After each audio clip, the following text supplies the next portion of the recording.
everyone. Welcome along to the edie Extra stage at edie24, which is the sustainability event of the year. So, for those that haven't heard of edie Extra before, it's a new channel that we are launching, which is basically going to allow us to get closer to our audience of sustainability professional individuals. It's content that's tailored more towards the sustainability professional rather than the business in question. And we're going to be focused on teams, projects, and initiatives, and those kind of big question aspects that are driving corporate climate action in the UK and further afield. And at edie24, we've got a number of quick-fire discussions taking place at this stage today. This is number 2. We've got another one this afternoon as well.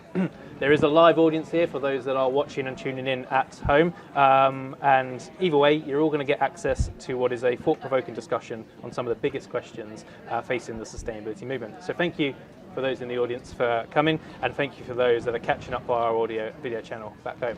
So this session is focused on the elephant in the room. I did request we actually have some sort of elephant in the room, but from a sustainability aspect, the materials did not make sense. But the focus is, will we ever decouple business growth from environmental impact?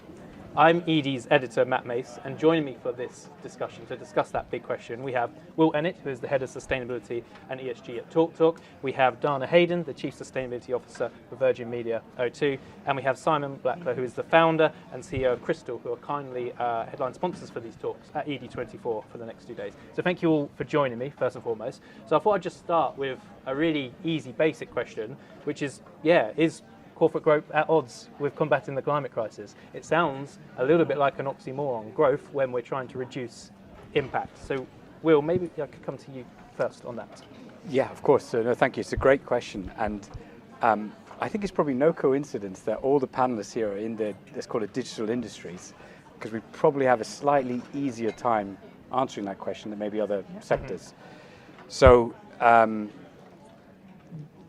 one thing I think about is how do you define growth, right? And so for us, for those who don't know, TalkTalk is a UK-based broadband provider, and we look at, for example, the significant growth we've seen in data traffic in the network, so 40% year on year over COVID, and it's not gone down, so it just keeps increasing, maybe not as quite as rapid a rate, but it still keeps increasing. But in that time, the energy usage in our operations has gone down by 1/3. In that time, some of our, let's say, networking partners, where we've put electricity through, and we see the metering has also been going down. So I guess what you might hear from others is that we are certainly starting to see, let's call it Scope 1 and 2 emissions, decouple from growth, whether that's financial growth, so EBITDA, margin, revenue, or whether it's, let's call it, units of economics, so in our case, data, gigs of traffic, whatever it might be. So it is decoupling. And Donna, maybe we bring you in that as well? Definitely. I mean, Will has kind of pointed out very kind of clearly that some industries and some sectors will find it easier than others, that's for sure. We in the kind of digital space or the telco space definitely have an opportunity not just to decouple our own growth, but also to help with decoupling the wider economy. Especially with digitization, there is that massive opportunity in us driving decarbonization at a large scale within the economy through things like remote working, through things like increasing public transport, even things like digital payments, making it easier for people to take on public transport rather than private. And so there are some ripple effects that can, using technology and digital connectivity, that can lead to that decoupling. Now, is it easy? Definitely not, even for industries like us. As Will mentioned, Scope 1 and 2, which are fully within our control, are much easier to decouple. And for us at Virgin Media O2, we have succeeded in doing that over the last couple of years. We've reduced our emissions, Scope 1 and 2, by 45% since 2020, while the business is still growing. The challenge comes when we talk about Scope 3, and that's where everybody, I think, will be struggling.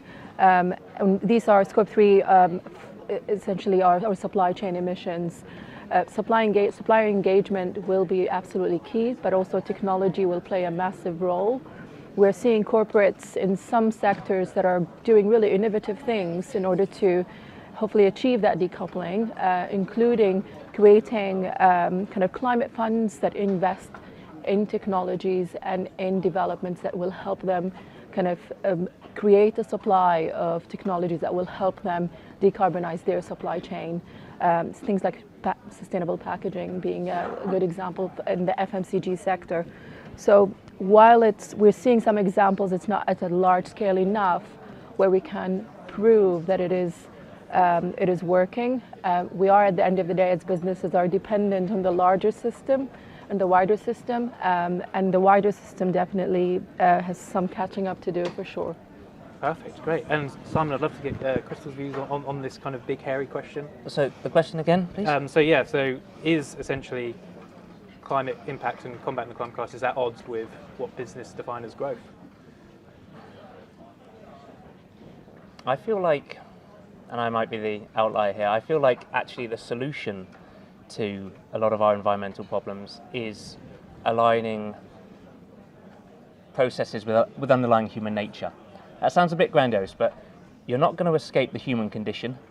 People like to build things, they like to buy, and I think it's a bit of an unrealistic ask to expect that everybody simultaneously is going to say, oh, you know what, I'm going to consume less, or I'm going to diminish my quality of life, or I'm going to sacrifice this thing, I'm not going to go on my annual holiday.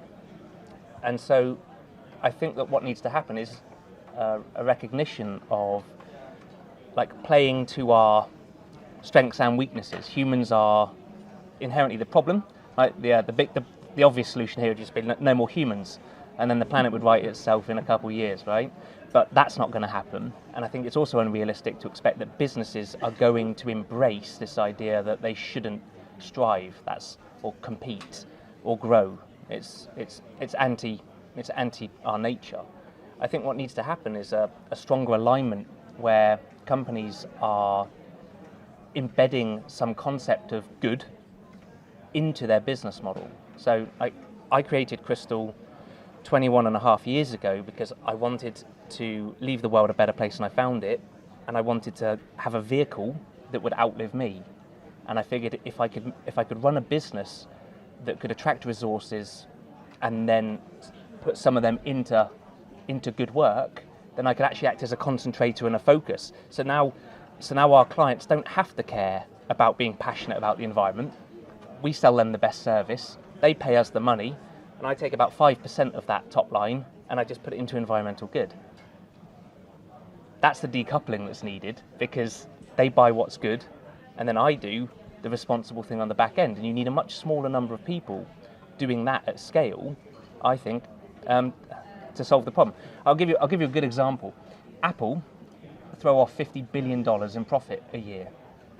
So if they could have that awkward conversation with their shareholders, hey guys, for the next 10 years, we're not going to give you any dividends and we're not going to do any share buybacks, but we are going to put $500 billion into planetary benefit, wouldn't that have a pretty dramatic effect? Yeah, it's few and far between cases that I think. I know Patagonia, obviously the most notable example, and we heard from Natalie Campbell earlier, and Bellu are doing exactly the same, but we feels like we're in the minority in that sense, and I want to kind of bring a bigger scale picture in the sense that we've got about 700 people in the audience today, not this audience, obviously we don't have enough chairs for that, but across the whole event we've got 700 people. Edie ran a survey in March, and we got about 350 respondents, so about half those people, all sustainability professionals, all kind of outlining their biggest kind of challenges right now. Obviously policy was a key one, but the overarching aspect that a lot of businesses are grappling with right now, and a lot of sustainability are grappling with right now, is the short-termism, the mindset shift that's happened in the last few years because of the economic downturn, because of cost of living crisis, and what businesses have are these kind of long-term decarbonisation, sustainability targets, your big North Stars to aim for, which feel like for a lot of businesses, is at odds with the short-term environment they find themselves in now. So is there a risk that too many businesses have reverted back to a short-term mindset, and then that they are just focused on protecting the bottom line, protecting growth, and are ignoring those big North Stars? And how can a sustainability professional kind of balance that kind of day-to-day operating with the need for that long-term vision in place? Dana, can I come to you first on that one? Absolutely. It is an interesting time to be a sustainability professional, that's for sure. I've been doing this 17 years and I've never seen so much ESG backlash, especially, I mean, we're seeing a lot of it in the US, but also we're beginning to see these sentiments in the UK and Europe as well. A lot of it is being weaponized, I would say, by politics, and it's not really grounded in business needs in many ways, a lot of this narrative. But in reality, the way we see it is it's pure risk management, and essentially looking at financial and non-financial risks. Now, the kind of to the extent to which companies, how far would they go in order to balance some of these issues, of course varies, but what we're seeing within the telco space is that the commitments have become a lot more ambitious over time. We are an industry that is expanding and that is facing so many headwinds, especially with various technology advancements surrounding the industry that we are trying to keep up with. But balancing some of that has been definitely a challenge. And the approach that we're taking is we are going to commit to long-term goals around our net zero transition, and we've committed to that to be net zero by 2040 across the entire value chain. This has been SBTi validated, and it's very much linked to our employee compensation, our leadership's compensation. We have all our financing, green financing, and therefore our access to capital heavily depends on us achieving these targets. That's for us what worked in making sure that we remain long-term focused. We are a post-merger business. We merged over 2 years ago, where Telefonica and Virgin Media in the UK merged their entities, which was the largest merger in the UK telco history. Now, naturally, that means a lot of the time we're going to be very short-term focused from a financial perspective. And so internally in the business, I have to be honest, it's quarter to quarter and making sure we're hitting the numbers. And that was a challenge for me when I took on this role, because I've never worked in a post-merger environment before. But making sure we're getting the business to commit at least to the decarbonization targets that are publicly communicated, that we are accountable for, that are validated, that are based and grounded in the science, has been a game changer. And making sure we embed these targets across as many systems internally as we can, like compensation, like capital access and others, has been absolutely key for us to make sure we are sticking to those long-term goals, no matter what happens on the short term. Perfect. And Simon, from the clients that you're speaking to, is short-term mindset something that you're constantly having to have a conversation about and get them to switch, or are they built into this? I don't think so. I think your point about a North Star is interesting, because one of my favourite analogies is if you're looking for a dim star at night, you don't look straight at it. You have to look off to the side and use your periphery vision, right? And I think that's the same thing with profit. If you stare straight at profit and try and chase it quarter to quarter, it evaporates, it disappears in front of you, right? Whereas if you're actually looking at something else, like quality of product, customer service, just doing the right thing, this weird thing happens where you make more money, right? So it's a win-win. So we don't really worry about that too much. We just worry about being the best and being honest and trading with integrity and doing the right thing. And surprisingly, I've never written a business plan, right? And I'm here nearly 22 years later, and we're beloved, because when you put our business next to other businesses that just chase profits, it turns out they're more poorly run. They're more efficient businesses. Maybe their capital deployment or return on capital is better, but they cut corners and they don't care about other things, and they don't imbue this spirit, and they're not attractive places to work in. And so I would just say that there's a reframing here that needs to happen.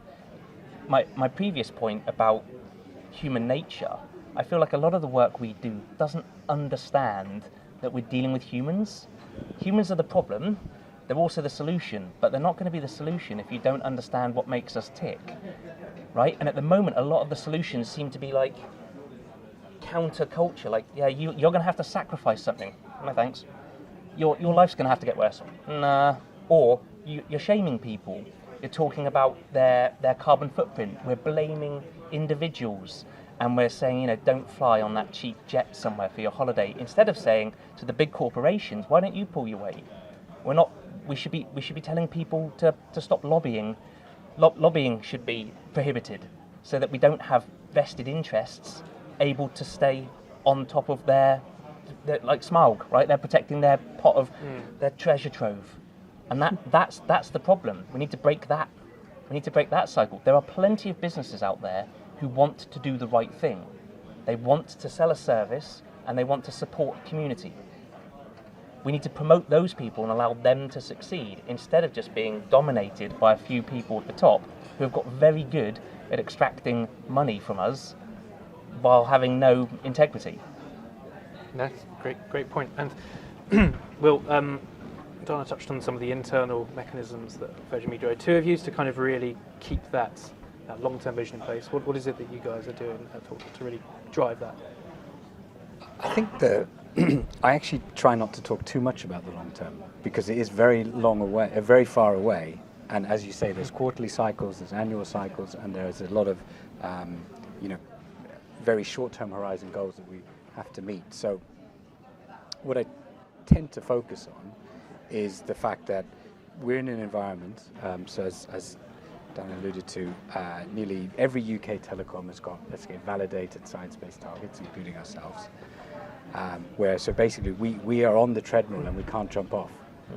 The vast, two areas of the business, and there are structural changes going on, but if you take B2B, so business-to-business sales of broadband and security and other type services to customers, the vast majority of our income is with companies who have explicitly asked us, what's your carbon footprint? What are you going to do to reduce it? Have you got science? So that is the business case. It's quite elementary, really.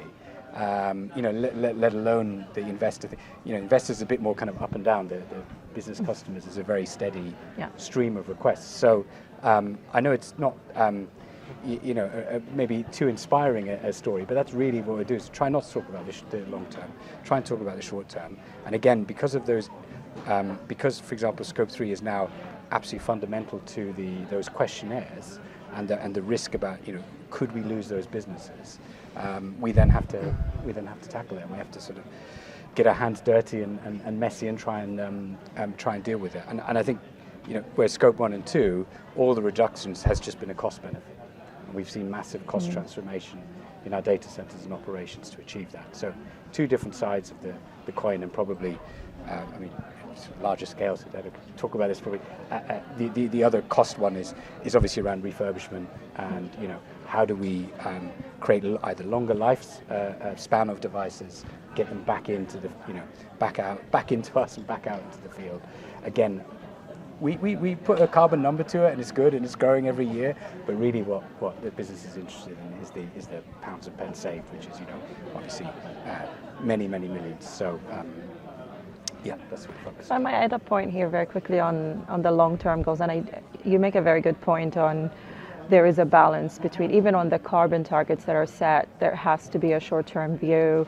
And this has definitely been our experience, where because the carbon accounting models are evolving, we're seeing SBTi as well very likely to update their model because of Scope 3, and we're seeing other standards as well following the same steps, and it's just an evolving science all the time.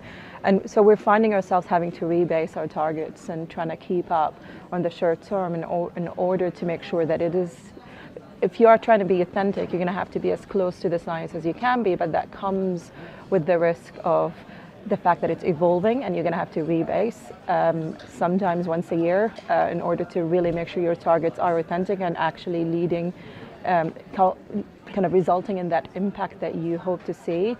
But the issue as well with Scope 3 in particular, we're finding the better our data is, because everybody's struggling with data quality around Scope 3, but the reality is the better your data is, the worse your numbers will be, and therefore the worse kind of your performance will be. And so having to grapple with these short-term challenges, even within those long-term targets, has definitely been an interesting journey, and I wish more companies talk about those challenges, because we all stand to learn from each other about what we're going through as we navigate these.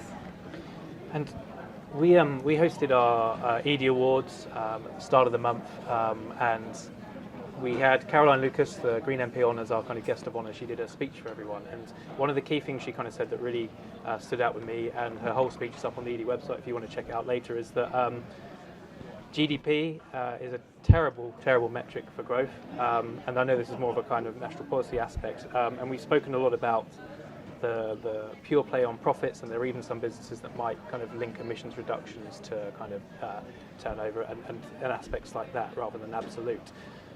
How can businesses, and Simon, I'll probably bring you in because you made a really good point about not just focusing on profit, but in terms of rethinking what growth means, how can that be done so it's not just about those pounds and pence that we've spoken about, that other value creation and other growth creation is accounted for?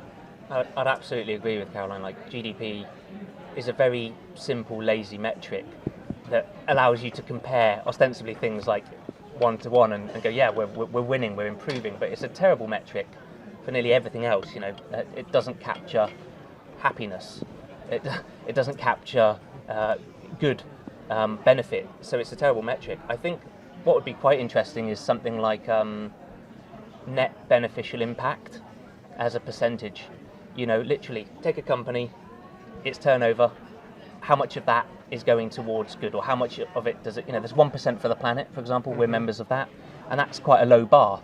1% of our turnover has to go, at least 1% of our turnover has to go towards things. That's a better metric. That's an interesting metric that actually allows you to make choices between companies, because people will follow the money, right? If you've got businesses that are doing well because they're actually truly embracing the environmental future, over time, as citizens wake up and consumers, it's a terrible word, but as consumers start thinking, oh, where I spend my money matters, and they're able to bring up an index that gives them a quick comparator, give them the choice between two equal outcomes, they'll definitely pick the one that they think does the more good.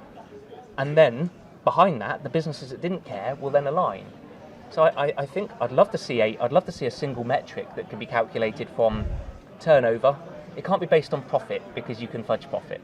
So it has to be based on turnover, and then has some metric that sort of talks about measuring the impact you have. That would be amazing. Probably needs to be passed into law. Probably needs to be supranational or at least globally adopted. But that'd be amazing, and maybe it could accompany the carbon market sort of work, so that there's some concept of when you don't hit or you're short, then you have to make it up. I think this is a great question to be able to ask to in the digital telecom space, because I think value for you isn't just pure profits as well. Your role in society is kind of connecting people up. We're in this kind of post-COVID hybrid working space. We know that kind of loneliness is becoming a little bit of an epidemic amongst certain communities. Is that something that you guys like pride your value on, and is that something you would start to measure as your growth impact? Or Dan, if you come to you first. I mean, for us, we non-financial metrics are a big part of our overall company performance, and that's and I mean, our annual report is an integrated report that incorporates our non-financial metrics as well as our financial metrics, and it's always been the case. And so, I mean, you mentioned GDP, and it's on a national level. I think we're seeing, yes, GDP is the one number that matters, but on a corporate level, we're seeing increasingly it's not just about EBITDA, for example. It is also about key non-financial metrics that are material to the company, especially if it's a public company. Investors definitely will want to see all of these metrics together and how they track. Of course, financial performance will always kind of take priority. However, non-financial performance will always be questioned if it's not meeting the expectations of like key stakeholders. And so, I mean, we're definitely seeing as I said, there's various stakeholders expecting us, especially customers as well. We're seeing customers who are very loud and vocal about, for example, us providing secondhand devices, making sure that we provide social tariffs, making sure we provide affordable connectivity. So there are certain expectations as well from customers. And we have done a lot of work as VMO2. I mean, digital inclusion and data poverty is a big part of our sustainability strategy. We founded the National Data Bank for the past 2 years in partnership with the Good Things Foundation. And what essentially it is just a food bank, but for data. We have 3,000 hubs around the UK, anyone in the UK who needs connectivity, they can walk in, ask for free connectivity, and they get it. No questions asked, no eligibility criteria, and they get six months mobile connectivity for free. And we're seeing after COVID, their need for that service has skyrocketed over the last 2 years.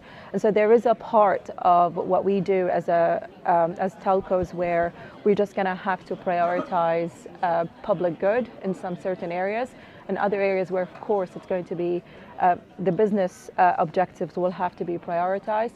But together, we're seeing definitely telcos are not just your internet provider and your TV streaming service provider. There's a responsibility that is expected from us to also target those vulnerable customers that are unable to afford connectivity. And there's 10 million households in the UK that are unable to afford connectivity at the moment at 2024, which blows my mind, but it's still a big issue. Will, I'd love to bring you on that point as well. Well, I think that the first thing is really interesting is if you are thinking from a historical perspective, maybe when I sort of started my career, bonuses and employee performance was all around usually revenue and EBITDA. And if you look at the last maybe 10 years, actually a lot of non-financial metrics have crept in. NPS, Net Promoter Score, customer satisfaction, that type of scoring has come in. Employee engagement, of sometimes ENPS, or that type of thing. Scores around digital transformation. So I think that the challenge is, and a bit like VMO2 for the last 2 years, we've been fortunate that for the climate metric in that sort of bonus scorecard as well. But actually, me fighting my corner, I just like it to be a bit higher. I want it to be higher, or even the most important thing. But obviously, that's not. There's a sort of a balancing act. So I think that's the first thing, and I haven't got an answer, but what I am trying to do is really learn from some of those other waves of transformation that corporations have gone through over the last 15 years and go what was really successful? Like digital transformation seems to be a given, or employee engagement and some of these other ones, and how did they do that? So we can try and learn the lessons to put climate, sustainability, and all those both social and environmental matters kind of in the top there as well. I think to just to echo what Dana said, absolutely, aside from the environmental side, there's significant, importance as a business to act sort of ethically. We have a partnership with the Department for Work and Pensions in the UK, which is basically free broadband for job seekers who don't have broadband access, because it was established that one of the big barriers to getting a job was just the fact that so many job applications are online, they need internet to research. So that's one of the initiatives that we work on. I'm glad you mentioned transformation, actually, because it's where I want to focus. We've got minutes, so I've got a couple more questions I want to get through, so if we can keep answers relatively brief, which I appreciate is tough when we're talking about such a big subject. But we've seen a lot of examples of kind of a green transformation or a low carbon transition, net zero transition, whatever you call it. And there are some sectors, you're looking at kind of energy companies which historically have just sold off their oil and gas assets and called themselves green. They are now green by association, they just focus on renewables. But those oil and gas assets are still there. And what I want to talk about is this green transformation is, without shifting the problem elsewhere, and I suppose it's part of the just transition, making sure you bring everyone on the journey with you. You spoke about the supply chain earlier and having their conversations. How can you ensure that this kind of green transformation has, and in the same way, if I'm trying to lose weight, I'm not just going to cut my leg off. It doesn't work. In the same way, if you guys are trying to reduce your impact, it doesn't make sense just to let go of things, because those things still exist outside of your remit. So how are you bringing the supply chain, how are you bringing other parts of the sector with you on a just transition with this focus on sustainable growth and emissions reduction? So I'm actually going to start with Will on that one, if that's okay. Yeah, we'll have one story from the other day, talking about sustainable growth, let's say, is we sell some security products to businesses, and I was talking to them about this, and they were saying, look, we've got a new product where we used to put in the business, like an office used to have hardware for the security system. Now it's cloud-based. I was like, all right, okay. So I started doing the maths, and I realized, on that per product basis, that is, growing our revenue, trying to grow into a new services like, security, but software-based. So the incremental emissions for every pound of revenue added is going to be very small. So obviously my plea is, look, can we just do that and just only do this, please? let's only sell this product because it's great. I think there are ways and means, and that's the key, isn't it? Is probably an element about how can you change the dynamics of, let's say, the total package of what you sell to still deliver the same value and at a sort of a lower environmental impact. And so the last point, because I know we have to keep it to time, but just one other thought I had is the other advantage I think we structurally have is we be more subscription-based businesses. So our value is based on selling subscriptions, and as long as the customer's happy with that, so we'd maybe not got that same total impetus at all times to be constantly selling an additional product for margin. And I think again that might be something that people, very hard to do, to shift your business model, but that could be another interesting route to decarbonisation. Don, I'd love to bring you. You mentioned the merger. That's kind of been a massive change for yeah. O2. So how are you kind of incorporating everyone in the supply chain on your journey? Yeah, we're starting the Scope 3 work for now 6 months now. Definitely it's been an eye-opening experience, to say the least. We're a UK entity, but of course through our supply chain we have fingerprints all over the world through that supply chain. And so just to not repeat some of the things that Will shared, I mean, for me, the whole idea of just transition within the corporate space there is a bigger question around climate financing and how that feeds those countries that are meant to be, especially Africa, for example. We have a big percentage of the supply chain that is spread between Africa and Asia. These countries right now are seen as beneficiary countries in terms of climate financing, when in reality, I think we need to shift the way we think about them as opportunity markets rather than beneficiary markets. And for example, Africa, the solar power of Africa is incredible. 60% of it is untapped. How do we kind of work with our supply chain to make sure, especially the bigger players within our supply chain that have footprints in those regions, in order to invest in the right infrastructures within those regions to really stimulate that, first of all, renewables, but also to stimulate decarbonization at a global level. And we are pushing our suppliers and we are asking the right questions.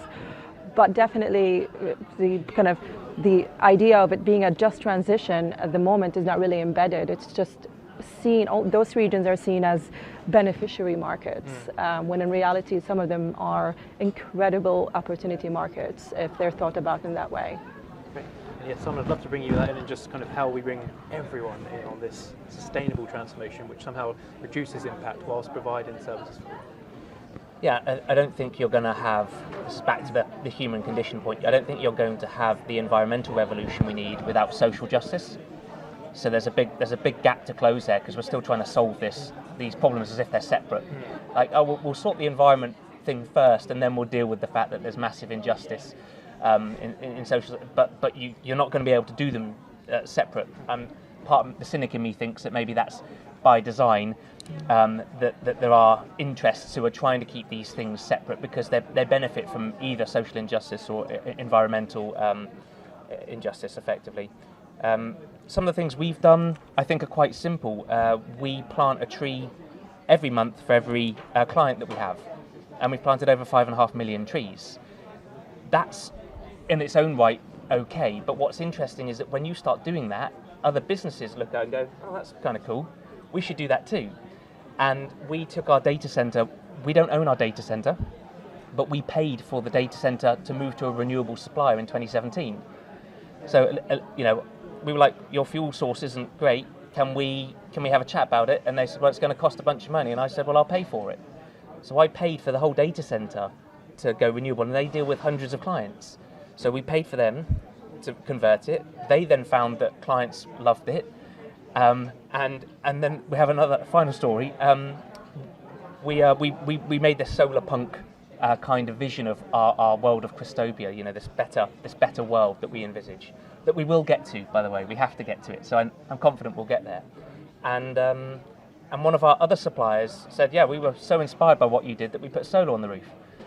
Right? So there's just a few examples where, you just take, I don't even want to call it leadership because it's common sense, but you just do something that's a bit common sense but maybe not standard, and then a bunch of other people go, oh yeah, well, we should do that.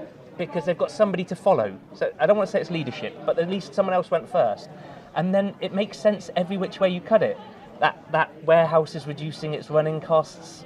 And there's lots of little things that you can do there by just providing a source of inspiration or an example.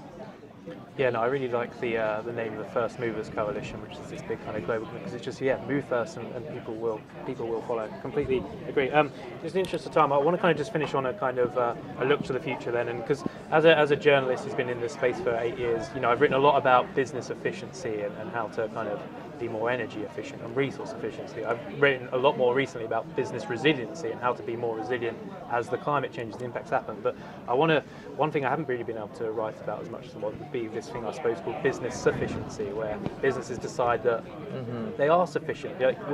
Their growth models are enough. We are producing enough. We are providing the right amount of services. We don't need to be bigger. If you look at it through the lens of net zero, that is the kind of, at least for now, the end goal. A business is essentially removing its contribution to emissions and saying it's done. So how would you guys, bear in mind we've got an audience here who are probably thinking, well, how do I go away and define growth in a sustainable way to my business? Through the lens of kind of this new paradigm we want to enter into, how would you describe what sustainable growth looks like to you? And it might not be where we're there yet, but in terms of the blue sky thinking vision, where would you like to get to? Simon, I'm going to pick on you to go first, if that's okay. Great.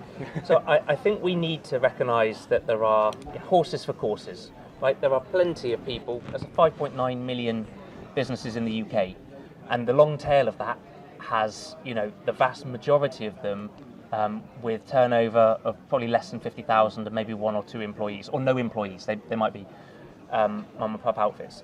And a lot of those people want to run a lifestyle business, for want of a better word, right? And in those instances, I can see absolutely sufficiency being I want to get this business to the point where it means that I do some productive thing that gives me value and makes me feel good, and I'm not harmful, and it provides a livelihood for me and my family.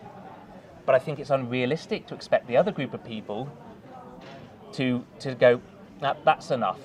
That's just not in the nature of quite a lot of people. They want to be the best, they want to compete, they want to be the biggest and best business.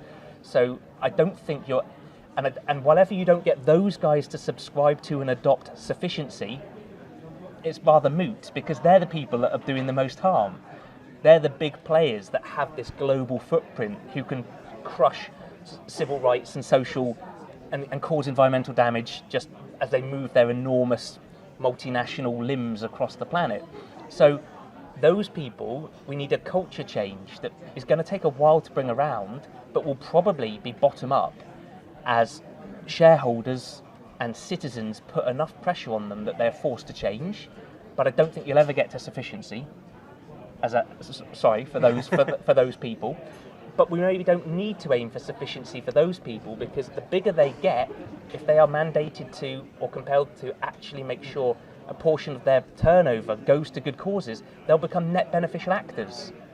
They will become the solution, because organised benefit could be very powerful compared to disorganised harm. That's my hope, that in business we actually have the solution we need. We just need to re-educate, a relatively small number of people at the top of some of these big businesses, or replace them with people who get it. Perfect. No, thank you very much. Simon, we'll come to you next. Yeah, really difficult question. So I was just trying to think about that. I mean, for most, let's say, European markets, the industry that we're in, telecoms is quite very mature, probably let's call it post-mature. I mean, it's quite saturated industry. There's not a lot of new growth, so it is substitutional. So, in some respects, there already is a degree of sufficiency in a way that, and so for me, more what I sort of think about with my peers is, whenever there will be a new breakthrough, there will be a new technology which maybe changes the dynamics, and that creates a growth opportunity. And at that point, I guess we just got to go back to those fundamental design principles. I think it was the Design Council that said, like 20 years ago, 80% of the carbon footprint of a product is embodied at the design phase. So so I guess it's for those newer technologies. How can we make sure that they're more sustainable? I mean, sorry, I know very quickly, like talk about Bitcoin having the emissions of Norway and all that, and I guess there was 2 design fails with that. The first is it actually incentivized energy consumption, not energy efficiency. That was the fundamental heart of mining Bitcoin. And the second one is just the input of energy was all, dirtier grids. So I guess, we try to keep that in our minds, or when we have that new technology breakthrough, how can we reverse that so that all the incentives are aligned towards, aligning to net zero? Perfect. And Dana, last and short words from you. That's okay. Short words. I mean, I'm going to be pragmatic. As long as GDP is the measure, it's going to be very difficult because companies not growing will impact GDP, and GDP has political power. And so until we figure out a way where GDP is not that one number, but rather a dashboard of various different metrics, including environmental and social, it's going to be very difficult for businesses not to kind of think about degrowth or slow growth, because it has political power, and politicians politically live or die based on what GDP does during their reign.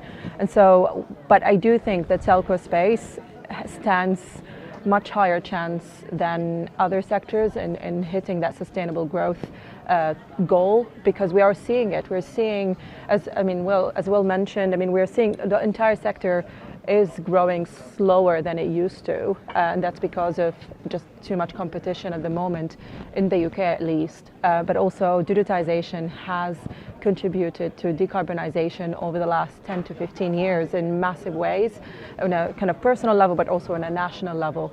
And through renewable energy use through the network, through figuring out how do we even the hardware side of the equation and how do we build hardware in a more sustainable way, we are getting there, but just not as fast as we need to.